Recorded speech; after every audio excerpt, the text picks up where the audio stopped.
Hi everyone. So today I'm going to start this new series called Art Nuggets, and it will be short form content in addition to my regular videos, and just sharing short book reviews, products, and things I love. And we're just going to give that a whirl and see how it works out. So I'll meet you inside, and thank you all for being here. I really appreciate your support. So today I want to talk about this book called The Native Trees of Canada. And it's a book my friend recommended to me, one of my online friends, and I really love it because it's just beautiful gouache paintings inside. It was originally published in 1917, and it's like a field guide that someone created, and the author is Leanne Shapton. And what she's done here is she's created this beautiful field guide of all leaves and foliage of the native trees of Canada. But the illustrations are really beautifully handled, and just really lovely paintings on every single page. I believe it's gouache. I mean, that's what it looks like. It's very opaque on some of the pages. Some of them are really washy. Other ones are not as washy, but just really gorgeous. And then she's labeled each one with the names because I think it was really her field guide, but just so beautiful and just really well done and very inspiring. So it's been republished a couple of times. So I have one that was republished in 2010. But there's another one that was done more recently that's available now. It's a very inexpensive book. So I've linked in the description box below to where you can purchase this book. I just think it's gorgeous. Every page is really delightful. So I just really love any kind of art book that I can pop open and immediately get inspired to go create my own paintings, you know. So, and I love watercolor and gouache. So this immediately made me want to go out in my garden and paint. So I love this book. I just thought it was great. So I'm just going to do a flip through so you can see all these beautiful illustrations. I just went nuts when I saw a couple of pages. I think she just talked about it and then put up like 2 pages, and I immediately asked her if she could send me more information about it, and then I went on and bought a copy of it. So I am in love with it. I just couldn't wait for it to come. When it came in the mail, I went nuts. So beautiful. Even the ones that are like more like a silhouette. I don't know if the camera's picking it up, but it's got not just, she's created a shade of this dark phthalo green, and then you can see the green coming through, and some places it's more black, and here she's just creating tints and tones and shades of colors, and she's just really playing with the colors. And even though she probably was just trying to you know, capture some of these things in her field guide, she absolutely knew a little bit about color because she's doing some just basic color theory, fun things with the colors, and really a great job in here. I just love it. So much fun. So I highly recommend this little book, which is not, I believe it was under $20. So it's not an expensive book. But every page is really cool. Just love it. And this is just something you can do, like walking around a park if you live in the city, or your yard if you live in the suburbs or in the countryside. Even if you just had a terrace garden and you lived, or a plant on your fire escape if you live in the city, you can just grab some leaves and start painting. So you don't need to walk through the forest to do this. If you have a house plant, you can do this. These are great.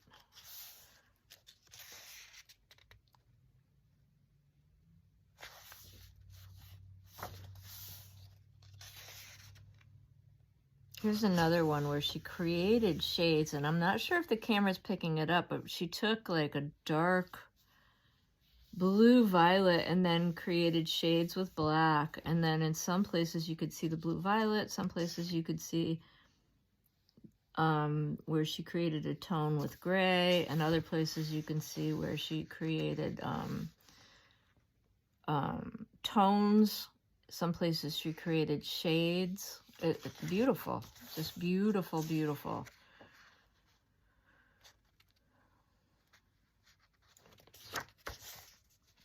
And this one, lots of wet on wet, where things are bleeding a little bit.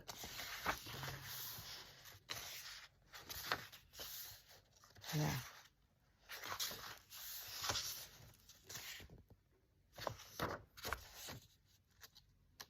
Definitely gouache.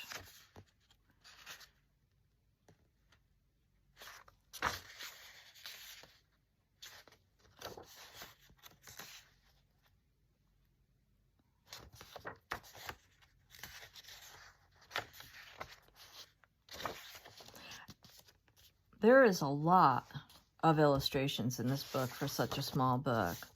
So what I've done is I'm going to go in and I'm going to do a little short gouache study because this book was really inspiring. And so I took a little walk through my garden, and I have just recently purchased like a little plant that's just so beautiful for my shade garden at my local nursery, which is right down the road from my house. And I loved it so much that I am inspired by this little book to just do a little study in gouache by this book. So that's what I'm going to show you next. So let's hop in and I will show you what I came up with.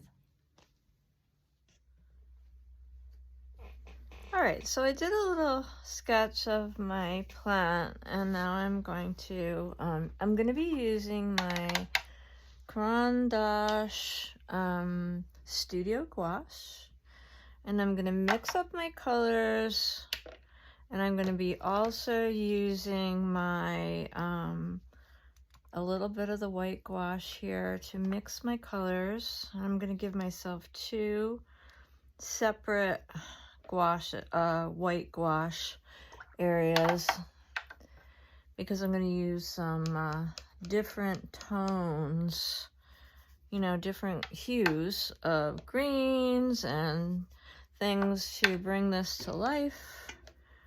So I'm going to mix up some different greens, a yellow green, and then a cooler green on the other side first.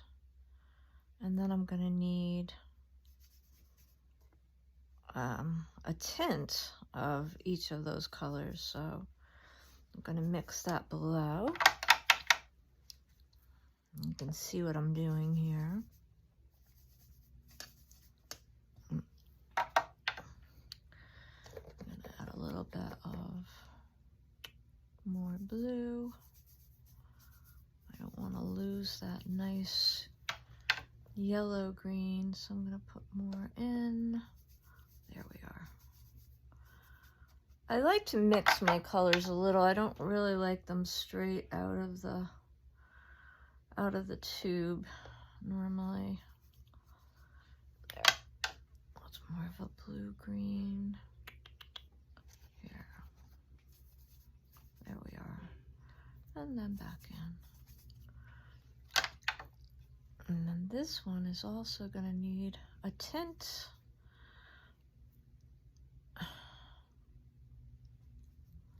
Okay. All now I can get going here. So the plant that I bought is really interesting because it's got these speckles on it, which I loved about it. Yeah, it was just really beautiful, and I loved the dots on it. It just was a stunning plant. Shade plant. I always end up losing plants over the winter because our winters are really harsh, and then, we have moles, and sometimes they go in the ground and kill my plants or whatever. But anyway, I don't mind. I like to support the local garden center. It's a little farm down the end of my road, so I just go. And if I have to, put in a few more things here and there, I just pop them in. And I just can't wait for spring every year because we just kind of have long winters. I'm in New England in the northeast of the United States, so we just kind of have harsh winters here anyway. So things are finally coming up in the garden, and everything's starting to grow. A lot of wildflowers are coming up, and I just love the wildflowers. And I leave big portions of my property unmowed in the spring for the pollinators. We have this thing called No Mow May in where I live, and it's supposed to give the birds and the bees and things like that a chance to get going in the spring.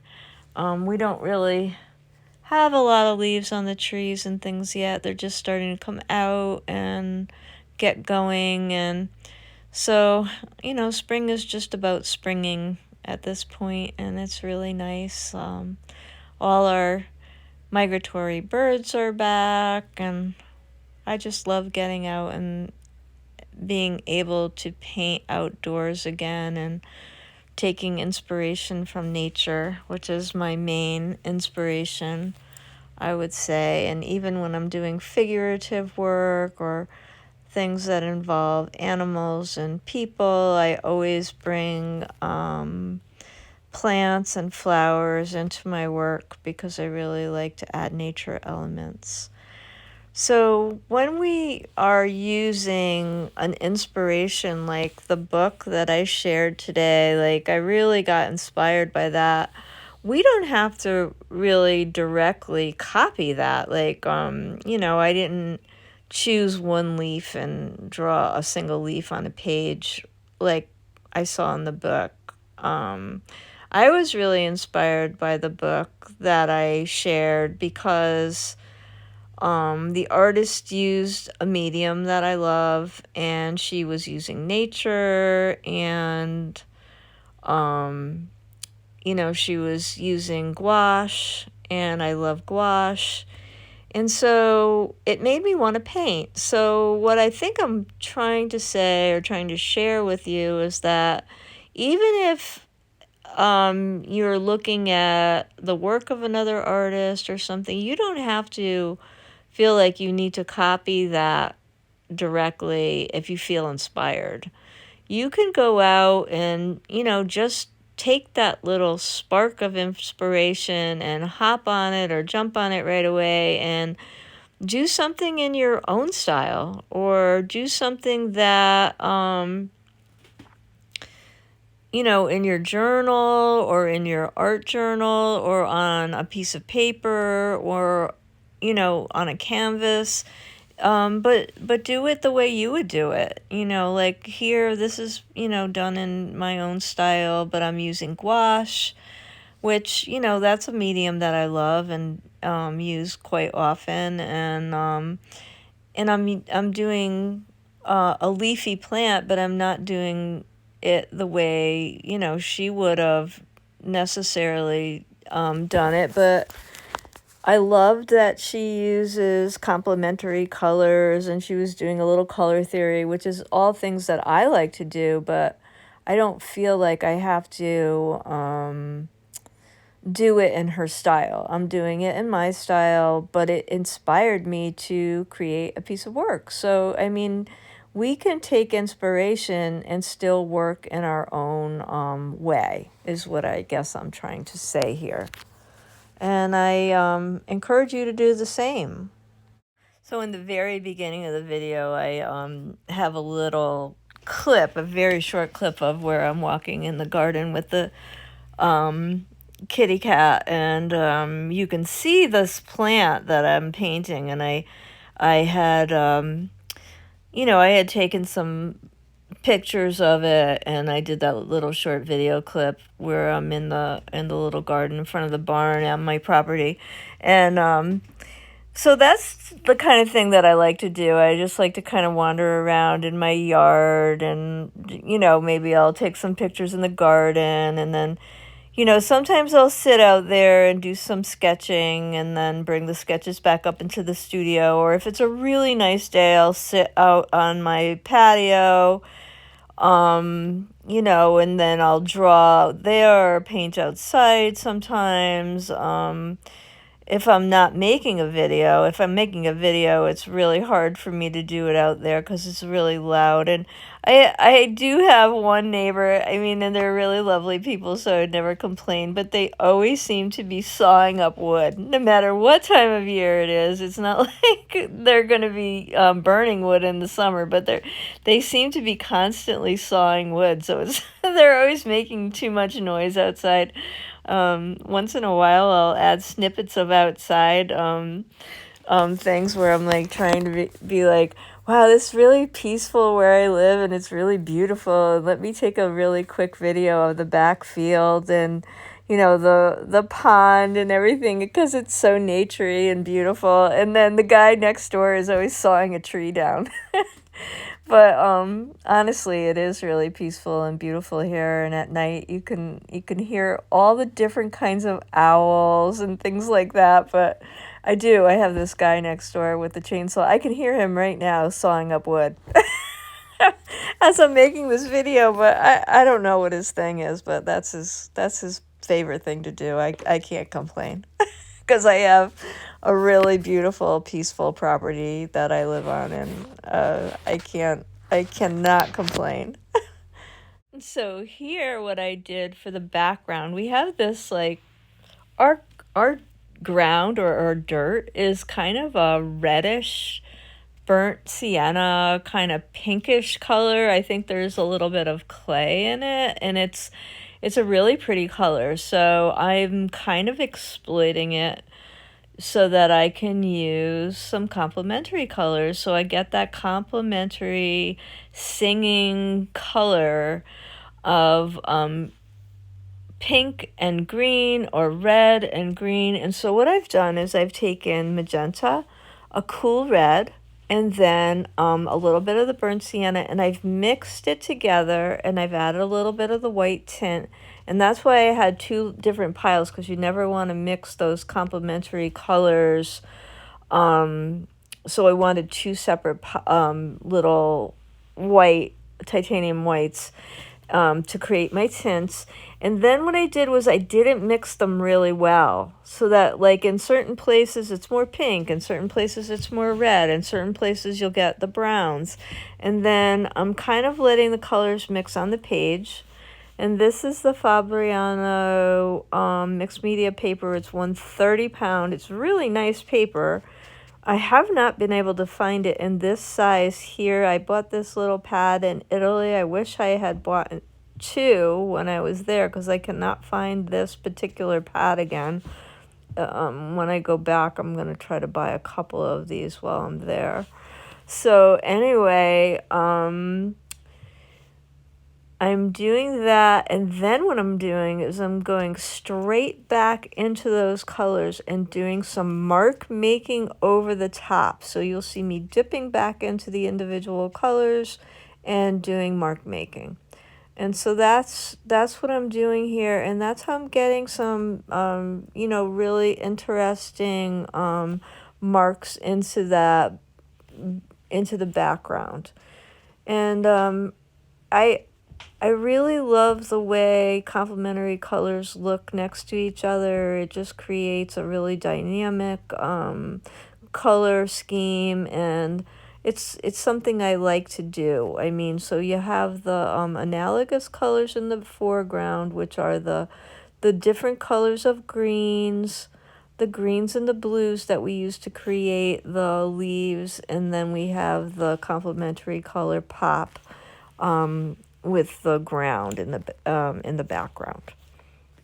So at the very end, I just go in and I touch things up. I add a little bit more yellow. I'm just like brightening some areas. I touch up some of the white dots. And then, I'm just going over and doing my final edits. I really hope you enjoyed this video. If you did, please like, share, and subscribe to my channel because it really does help the channel grow, and I really do appreciate it so much. Thanks for being here, and please come again soon.